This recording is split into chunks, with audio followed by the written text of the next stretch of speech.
This is the Samsung Galaxy Z Fold 7. This is already one of my best products for 2025. That is a short list. There is so much to talk about, so you know what? Let's talk about it.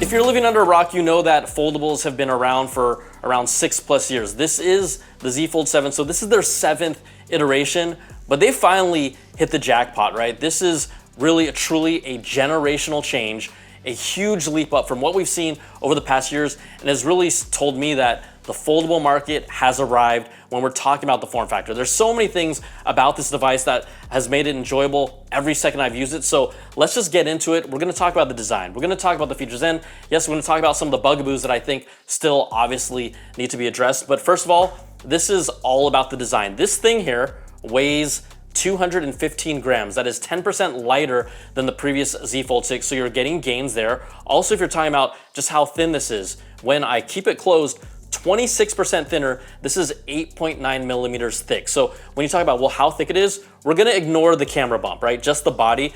If you put it side by side to the previous Z Fold 6, it is basically thinner than that. If you put it next to something like an iPhone 16 Pro, it's just barely thicker than it. So when you have this phone closed, this is truly, without a case, as thick as a phone that you have in your pocket, right? So that is already really solved that, is it too bulky? They've really increased the size. This is a 6.5-inch display on the outside. Previously it was 6.3. Remember, earlier iterations was more like this thin candy bar that was chunky. I hated that. Now, the beautiful thing here is when we open this up, at its thinnest point, 4.2 freaking millimeters. When you hold this in hand, when you see this on video, how light yet substantial and sturdy, like, I don't know about you all. If there's a lot of people that may be watching this that are still saying to themselves, I don't need a foldable. I think this form factor is gonna actually change your mind and challenge you to think like, oh my God, I think I actually want a foldable. That's how good the design and engineering here is.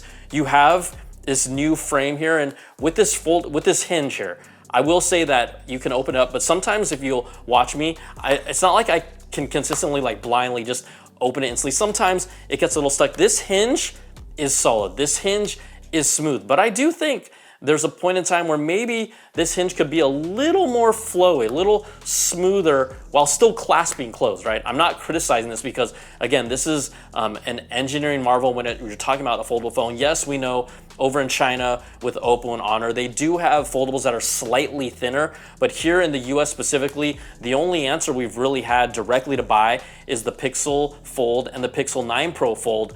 This feels like it came from a completely different planet. It's that good.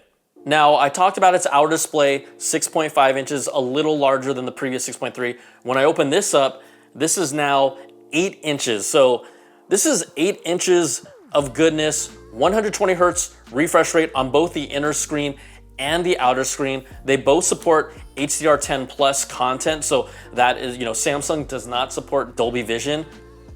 They just don't, but that's okay. All right. Also, the display, when you look at it, everything I've seen, whether it's videos, content, it just pops. Like, it's bright in sunlight. You can amp up the levels of brightness. There's a fun little trick where in the settings, if you want to adjust the brightness, what I think is really clever, you can actually hold on the brightness and then it actually removes the settings. It goes to your main screen. So you can actually see how bright the actual screen will be, not keep it stuck in the settings. But if you're having questions about this, 2600 nits is the peak brightness it supports. And I've had nothing but just every time I look at it and hold it, just not only the size, but the saturation, the vividness, and how it pops. This thing makes you say, wow.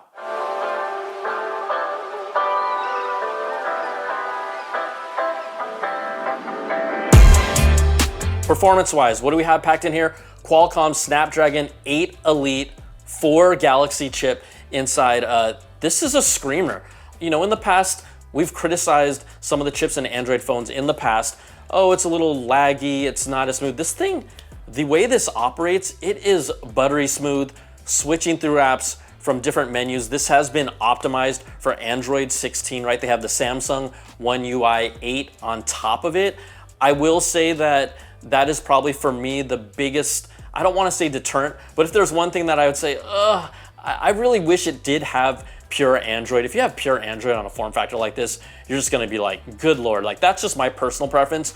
One UI is not horrible, but it is, everyone has their own preference of ecosystem and software. But what I would say is, you know, the device is so enjoyable. When you know a device is really good, when you can kind of overlook it, right? I put a cell phone plan on this. I got a number for this device because I really have been enjoying using this on the daily. It really is one of the most exciting products in 2025. Yes, foldables have been around for a while, but they have just nailed this with the design. So from a performance standpoint, I don't think you're gonna miss a beat. Now let's talk about battery here. This does have a 4,400 milliampere hour battery inside. That is the same from the previous Z Fold 6, but there have been optimizations, better power efficiency, thanks to the Snapdragon 8 Elite chip inside. Now, if you're talking about video playback, Samsung says you're getting 24 hours of video playback on this device. I would say after I first, installed all the apps, took a lot of photos and really used it to its max, on a daily, I'm easily getting through this for a day, and that's impressive because we're talking about a screen, something this big, being able to open it and fold it all the time. So I would say performance-wise, battery-wise, I do not feel like it's lacking in that. Everyone uses their devices differently, so I don't know how you use it, but I've had nothing but a great time from a battery perspective.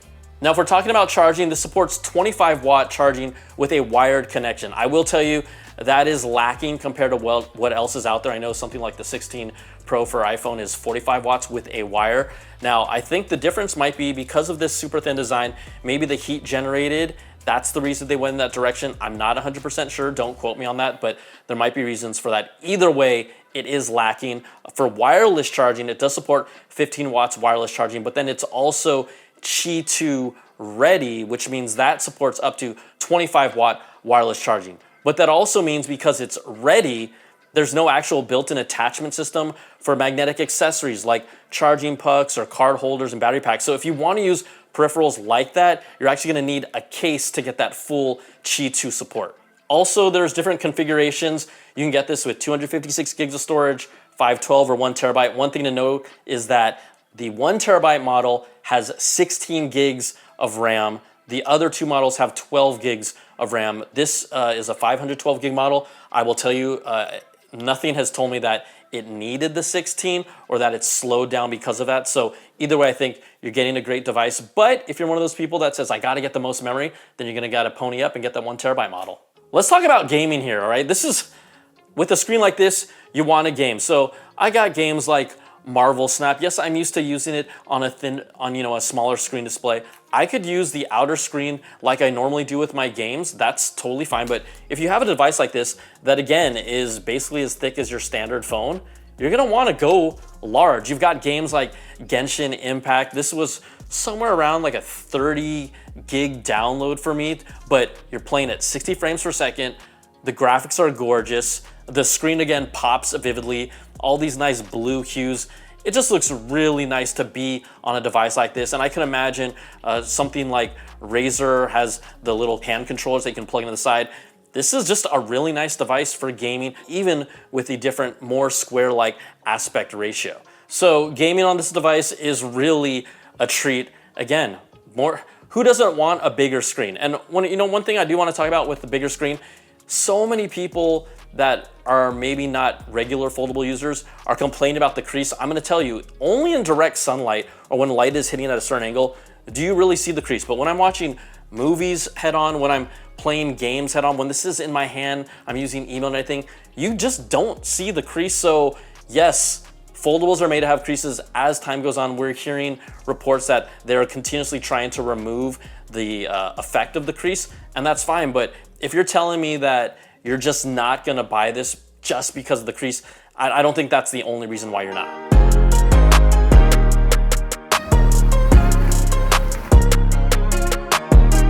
So let's talk cameras here because our phones are our cameras are our phones, and this gets an all new 200 megapixel wide camera. That is this guy right here. Then from the previous generations, you're getting a 10 megapixel 3x telephoto. You're getting a 12 megapixel ultra wide. So that's the toolkit that you have. All right, let's check out the performance of the Z Fold 7, and we're gonna match it up against the Pixel 9 Pro Fold because that's its main competition here in the US. And this first picture is a group of flowers. And when you look at it right off the bat, I think you see the Samsung Z Fold 7 on the left over processing it with a lot of extra saturation, maybe even boosting the sharpness a little bit more than they needed to.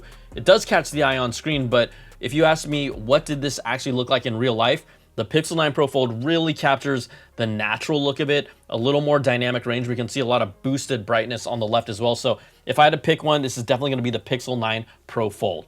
All right, next up, this is a shrimp scampi pasta dish at Cheesecake Factory. And it was a little dim, but not too dim. And if we look at these pictures, you see the Pixel 9 Pro Fold kind of went with a cooler approach. But if you look on the left, the Galaxy Z Fold, not only is it warmer looking, I actually like there's a little bit of depth of field of the little shrimp in this image, and even in the background, it's a little softer. And so I like the composition of this photo. Yes, it leans warmer, but also the lights were warmer. So I'm gonna go Galaxy Z Fold 7 with this. Now here we're outside, a Ray-Ban store, bright red. Look at the Z Fold 7. Again, a little bit of a boost in saturation, which catches your eye, maybe slightly a little bit more. Sharpness between the two looks great. Detail looks great. Pixel 9 Pro Fold, again, leaning towards more of a natural look. It's a very subtle difference. They both look great, but I'm gonna lean towards Pixel 9 Pro Fold. All right, this was a dark hallway, so we're using the night mode features or the night sight features here on these phones. And what we have here is on the right side, really captures what the hallway looks like when it's naturally lit, right? The whites, the grays of the floor were on the left. Galaxy Z Fold again goes pretty warm. But the thing is here, you can see the details against the door, the scratches and the nicks. So you get more detail here out of the Z Fold 7, but you get a more natural color from the Pixel 9 Pro Fold. Then this is an interesting one. This is a portrait mode of a porg in my front lawn. Obviously, look at the Z Fold 7, extremely more buttery, bokeh effect. Even the foreground, those blades of grass are blurred out. You look on the right, I like the dynamic range. Look at the shades of green that are involved in the Pixel 9 Pro, from lighter to darker. There's a little more detail there as well. It is a portrait mode, but it's not as buttery. If we go back to Samsung though, you can see really the detail in the fine hairs on the edges of the porg are just a little bit finer and a little better than the detail of the hair around the Pixel 9 Pro Fold. You might not be able to tell on your smaller displays, but if you zoom into this or look at it on a bigger screen, the Z Fold 7 does a better job. So I like the coloring here better on the Pixel 9 Pro Fold, but I like the bokeh effect and the separation here with the Z Fold 7. And then this one is a macro shot, Galaxy Z Fold 7, Pixel 9 Pro Fold of a strawberry. You can see boosted brightness with the Z Fold 7, but also more detail with all the tiny little hairs on the edges of the strawberry. The Pixel 9 Pro Fold, a little more dynamic range when you go from the darkness of the strawberry to the top, but also more detail in its stem and leaves where you don't get that detail on the Z Fold 7. So which one attracted my eye instantly? It really was the Z Fold 7 between these two, but from a composition standpoint, you might lean towards Pixel 9 Pro Fold. So I want to do kind of a quick evaluation. My thoughts are not always going to be the same as yours, so we may not agree on everything, but there's an overall first look at the Z Fold 7's general camera performance, and it does a great job. Now, I want to show you inside. Okay, when you look here, yes, they didn't have this in previous generations, but there's now a camera cutout, a hole on this screen on the inside. Now, there are benefits and drawbacks. The benefit, because there's no longer under the screen, you're getting a lot clearer pictures, 10 megapixel here. So selfie pictures like this, they do look better. Then you can switch to the outer cameras. There's an actual option to use the cover screen, and then that allows me to flip this around. I can actually see myself on the cover screen, use now the best camera, the 200 megapixel, and I can do a standard selfie. But also you can have fun and actually see what you look like when you're using an ultra wide camera. Typically, right, we're guessing and taking that ultra wide. Not anymore with this Z Fold 7. You can see everything exactly how it's composed. So that's an advantage of this design. So this is extremely versatile as a device for taking pictures. Now, if we're gonna still stick with the cameras, and yes, I talk about this bugaboo, the camera cutout. Now, movies look amazing on this display, but there's one thing that sticks out. There are some movies, and this might be specific, but let's talk about IMAX enhanced, right? You have that larger screen aspect ratio that fills up more of the display. Actually, a phone like this or a screen like this allows you to really fully take advantage of that. But, you know, when I turn the screen sideways and I want to watch a movie, the IMAX aspect ratio is so big that you sometimes see that camera cut in the corner. Obviously, you see it on the display here, but when you're watching a movie, that can be distracting. That doesn't happen all the time, but it happens sometimes. So what that means is when you're typically used to turning it sideways, you do have to kind of keep it vertical. Then I'm gonna say another challenge of this is that with this phone, there's speakers here on the top here and the bottom. Now that is great because when you're watching, you can listen, but it actually sounds like the audio is coming from one side. That's why I like to turn it sideways, because now the speakers are left and right. So when I'm holding it here, the sound is coming from the direction that I expect to. So in those few situations, yes, the camera cutout is a bugaboo. It is not ideal, but there's now benefits for it and drawbacks for it. Something you just gotta live with. This device is IP48 rating, so that is dust and water resistant. So what we're talking about is up to 5 feet underwater for 30 minutes on a foldable. That's pretty awesome. You've got Gorilla Glass Ceramic 2 in the front, Gorilla Glass Victus 2 in the back. Liam Neeson and Pamela Anderson are dating?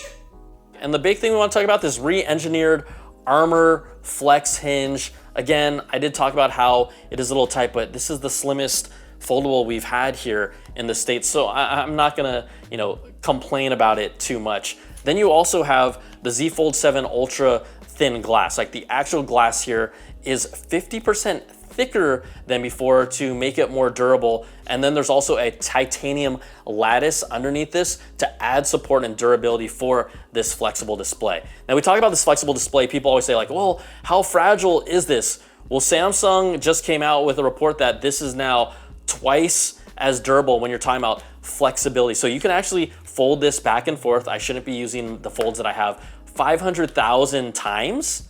That's a whole lot of folds. But what happens is if you're in more extreme environments like the cold, I think it was minus 20 degrees Celsius, you get somewhere around 60,000 folds, which is actually double what was the previous fold design. So you have a little more durability there. And then in hotter environments, the same. You're basically getting double the amount of folds. So this device could last anywhere, somewhere, you know, in a regular environment, up to 10 years before you might actually break it from folding it so much. So a lot more durability, that's been advantageous. Another improvement that you don't see on the outside, but is built underneath the hood.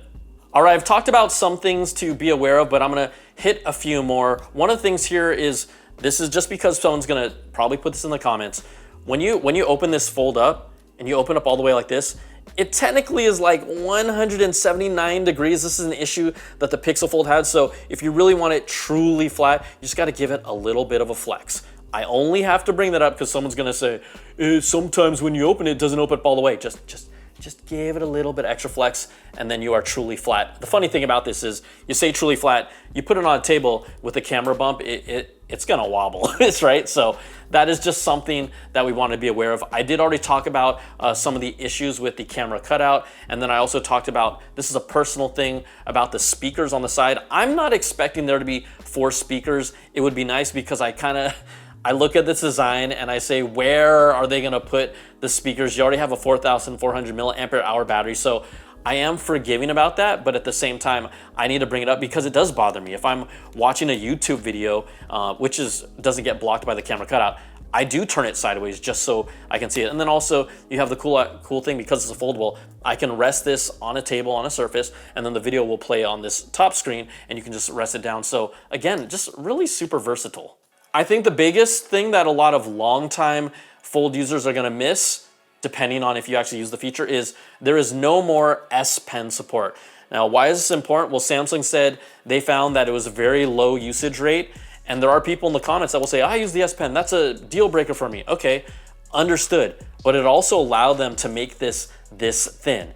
They decided, I think internally, are we gonna make the thinnest device possible and really try to take a generational leap with design, or are we gonna still include S Pen? Maybe even the under the display camera might have been one of those things that made the actual design a little thicker, because we know with this camera cutout hole, these type of cameras have been out for a while. They're a lot smaller components these days. So that could have been one of the reasons as well. So I do think that in some ways they might be, I'll use air quotes, taking a step back and removing features and hardware, really the two things, S Pen support and that under the display camera.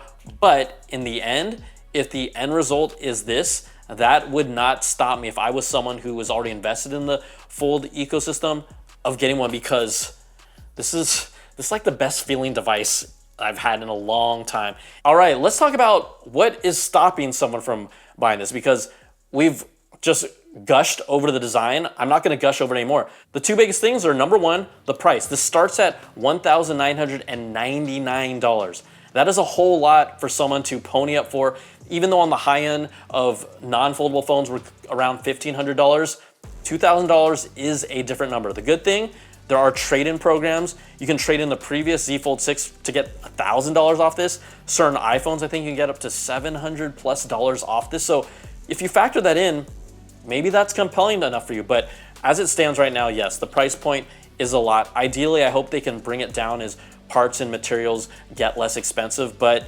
$2,000 is the price. That is gonna be one big barrier for someone to jump over. And then also someone who just says, I'm not into foldable, fine. But I think if you're not into foldables and you start using this thing, you're gonna say, whew, I might be into foldables. Now the second one really comes down to more of a personal preference. It is ecosystem and software. I actually think if Samsung said, hey, screw it, we're gonna make a Z Fold 7 and put pure Android 16 on it, they would actually sell more units. I'm 100% convinced of that. I love pure Android, but that's not on the table. iOS obviously is never gonna be on a device like this, and you have users that are tied so deep into that ecosystem that they won't give something like this a chance. We know that Apple is coming out with a foldable of their own sometime next year. The ecosystem thing will always be a thing. It's been there since all of time. So that's a personal thing that you're gonna have to come down to, but that would be the only other barrier to it. Samsung has really squashed anything when it comes to hardware, design, bulkiness, even battery life. Those have all been solved. And if you want the best foldable available to you right now here in the US, this is 100% absolutely it. You know, I told you it was one of my favorite devices for 2025, one of the best devices for 2025. I still stand by this. I love this thing. I keep on using extra folds on it that I shouldn't be. The screen is so durable, I trust that it's not gonna break. I have had so much fun with this, and I think for some of you that are watching this, Brian, okay, well, are you gonna be living with this thing? This is not a review unit that Samsung gave me, this is my unit. I purchased this, I bought this because I really do believe in this device. It is gonna be one of my main drivers along with my iPhone because I'm in that ecosystem, but there's a reason why I love this thing, and I'll show you how much I love it, right? I kissed a phone on a video. One of the best of 2025, Samsung Z Fold 7. This is incredible.